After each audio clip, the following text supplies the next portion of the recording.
Hey there, thanks for tuning in. If you want to stay updated on stories like this, make sure to follow S News so you don't miss any of our future videos. And, it really helps us out if you subscribe, like, and leave a comment below. Your support means a lot. New footage shows what Putin is doing to his own soldiers. A new video has surfaced that appears to show Russian soldiers being thrown into a dark concrete basement as punishment for refusing to return to the front lines in Ukraine. Reports suggest that the Russian military has even executed soldiers who disobey orders. Something insane is unfolding inside Russia's war in Ukraine. It's estimated that about 50,000 Russian soldiers have deserted the battlefield, choosing to walk away from Putin's war machine. They're abandoning their units, their commanders, and the very mission they were sent to complete. For years, the Kremlin tried to hide these numbers, but the scale of the desertions is getting harder to cover up. These soldiers are risking prison, exile, and even death just to escape. Things have gotten so desperate that Putin is now begging North Korea for help to make up for his losses. So what's driving these soldiers to make such a dangerous choice? In this report, we'll break down what's really going on inside the Russian military, why desertion is spreading, and what it all means for Russia and for the rest of the world. To understand why so many soldiers are running from Putin's ranks, you need to look at what they're actually dealing with on the ground. The war, now in its fourth year, looks nothing like what they were promised. Back in February 2022, Russian troops entered Ukraine confidently. The Kremlin called it a special military operation, not a war. The message was clear. This would be quick, clean, and victorious. Soldiers, some just 20 years old, were told they'd take control fast and return home as heroes in a matter of days. They believed the propaganda and expected to be welcomed by Russian-speaking Ukrainians. But what actually happened was a brutal wake-up call. Ukraine fought back hard. Civilians stood their ground. Cities didn't fall. Entire towns pushed Russian forces back, crushing Moscow's original plan. Young, inexperienced soldiers suddenly found themselves in a living nightmare they weren't trained or ready for. That early shock planted doubt. Now that doubt is spreading, and desertion is one of the clearest signs. Life on the front lines is a huge part of the problem. The conditions are horrifying. Many soldiers are stuck in trenches for months, living in freezing mud. In winter, temperatures can drop to -4 degrees Fahrenheit, about -20 Celsius. That's brutal cold. They often don't have proper jackets or boots. Some get frostbite just trying to stay warm. Food is so scarce that getting a single meal a day, like a stale piece of bread or a barely edible can of meat, is considered lucky. Supplies are so short that some soldiers dig trenches with their bare hands because there aren't enough shovels. Their clothes are falling apart. Their hands bleed from scraping frozen dirt, and there's no end in sight. This is not the powerful, well-equipped army that Russia claimed to have. It's a military that can't even take care of its own men. And that failure is pushing soldiers to their breaking point. They were promised glory. Instead, they got frostbite, fear, and a one-way ticket to a war they never chose. On top of the physical hardship, the mental toll is overwhelming. Soldiers live in constant fear. Artillery shells explode nearby, making sleep impossible. They watch their friends die from drone strikes or sniper fire without even a moment to grieve. The stress piles up. Many flinch or panic at every sound, but it's not just the danger.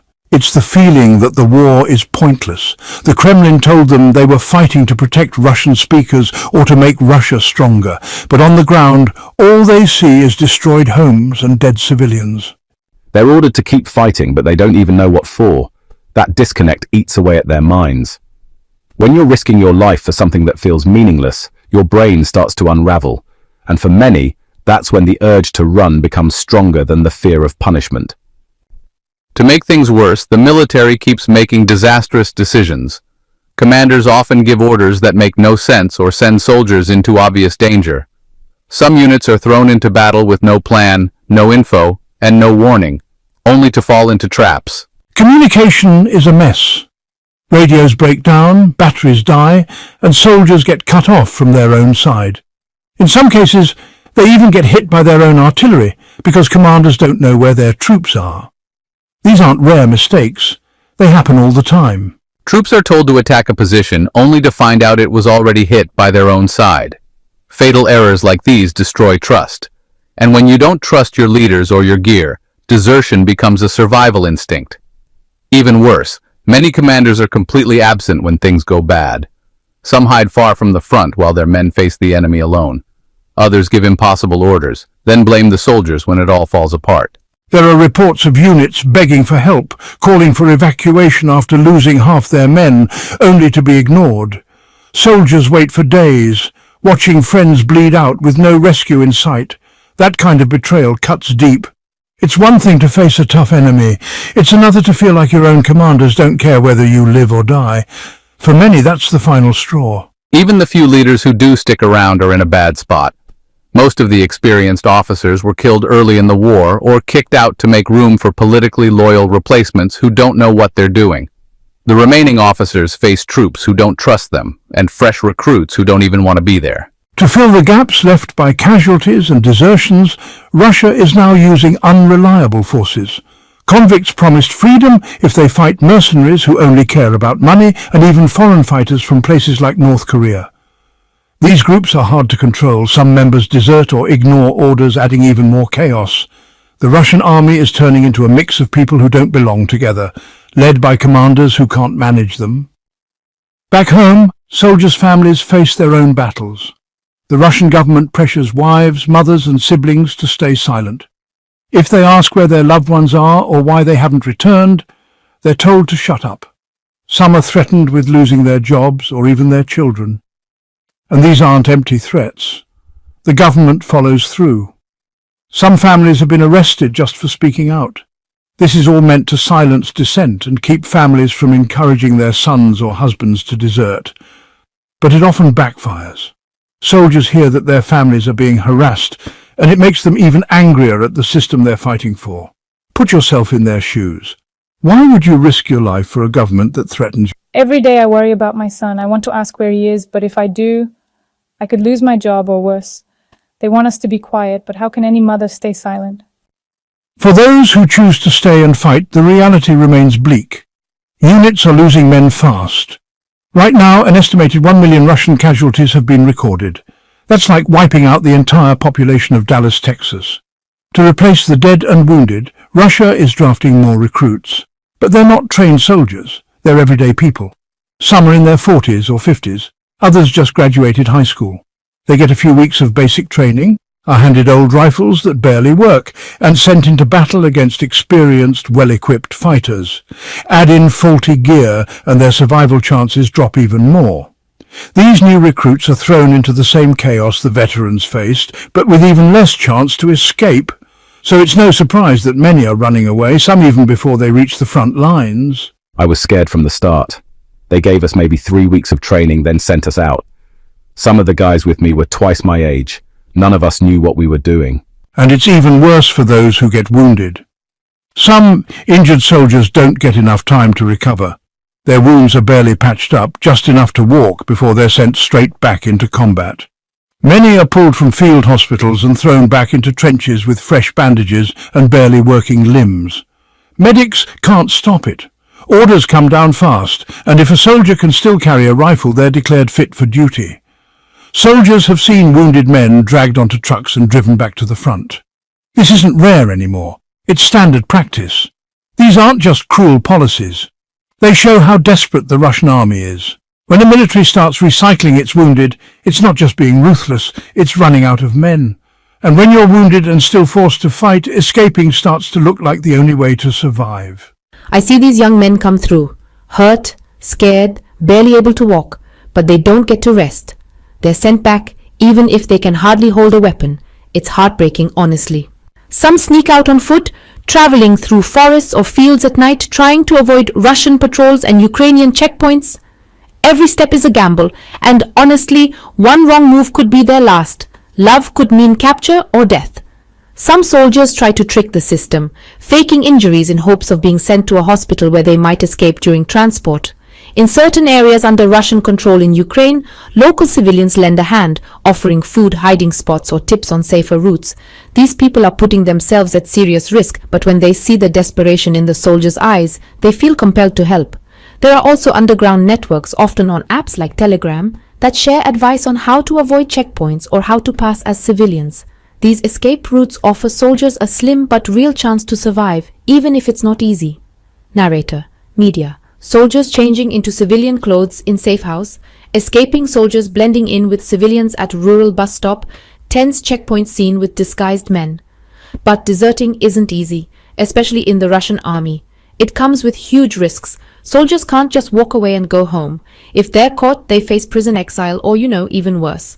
Most are stuck in impossible situations with impossible choices. And in the end, for thousands of them, staying in the war feels even more dangerous. So despite the risks, they take their chances. Some soldiers who manage to escape choose not to stay quiet. Once they're safe, they speak out about the chaos they witnessed, the lies they were told, the senseless deaths, and the betrayal by their own leaders. They describe an army in total collapse, where troops are sent into battle with no plans and no backup. One of the most well-known cases is Gleb Karakulov, a former officer in Russia's Federal Protection Service, who was responsible for securing communications for top government officials. In 2022, he fled to Turkey with his family. He said he could no longer support what he called a criminal war. He now lives in exile, openly criticizes the Russian government, and hopes his decision inspires others to speak up too. Then there's Igor Volobuev, a high-level executive at Gazprom Bank. He's originally from Ukraine, and when the war started, he couldn't stay in a country attacking his homeland. In 2022, he left Russia and went to Kiev, applied for Ukrainian citizenship, and even tried to join Ukraine's military. Since then, he's spoken publicly about Russia's tactics and how dishonest the entire operation seemed from the inside. But not all defectors are top officials. Most are regular soldiers who are actually on the battlefield. One soldier, known as Silva, operated drones for Russia's Storm Z units.